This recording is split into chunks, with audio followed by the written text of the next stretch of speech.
I'm grateful to God that I'm here to tell my story. I was born as the first black baby in the hospital in Ponta Gorda, Florida. I integrated the school system at 13 years old. I left segregated Just and went on to Jefferson and graduated from Hillsborough in 1968. Then went on to FAMU. I got some rattlers in the house, okay, striped. I was Miss Freshman. I pledged Delta Sigma Theta, Beta Alpha, y'all.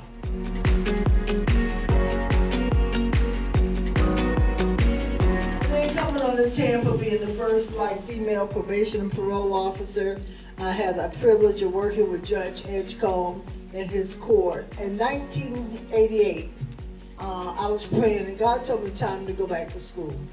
And I got my master's in biblical counseling.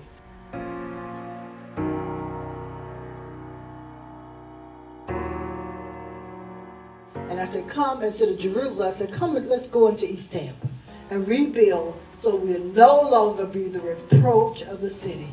And that God says, rise up, and I will bless the work of your hands. But it takes a village.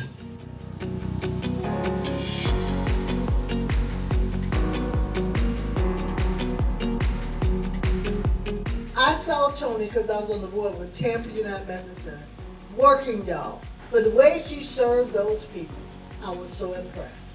And I said to myself, if I have to do an organization, I want Tony to come to work with us. Tony left TUMC, who had been around at that time, over 75 years, to come to work for this nonprofit that had no money. I said, Tony, we're going to build a dynasty, baby. We're going to build, and I tell you that. Well, y'all sitting in the dynasty now, okay? Everybody else can believe me now? Well, see, Tony believed us when we had nothing.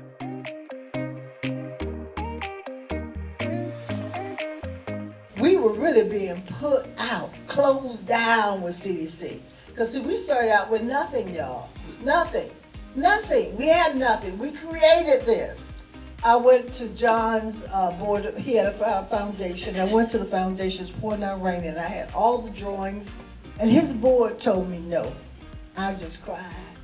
I came home and Susan called me. She said, Chloe, we have to do with our board because they're our directors. And they said no. And I said, okay, but God will make a way. And I just left it alone. Well, 6 months later, we have our gala. And the Lord told me then, invite John to be the honorary chair. And God gave me a word. Remember that, Albert?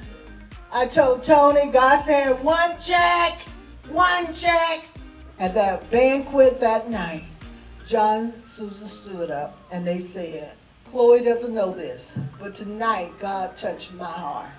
And for Chloe and our people, I'm going to write one check. I'm going to write the check. I looked at Tony. We all there. I'm ready. My hand all up. Hallelujah. Who cried? Everybody cried. One poor guy from United West, I ain't never been to a banquet and it turned to revival, okay? And he had everybody cry. David Jones up there, First Lady, don't shout. Please don't shout. Y'all know I love to shout, okay? But he wrote one check and that check was $500,000. Come on, God will do it. Give God the praise, y'all.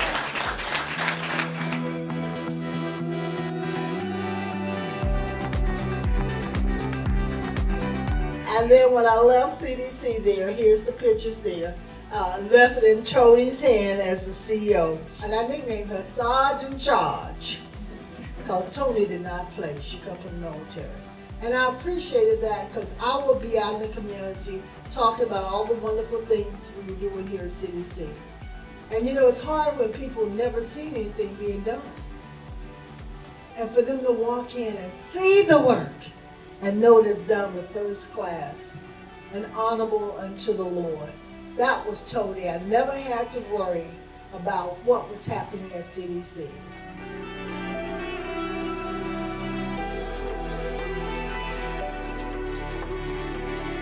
My son Ernest, when he was in high school, would come with me sometime when I went to these national conferences.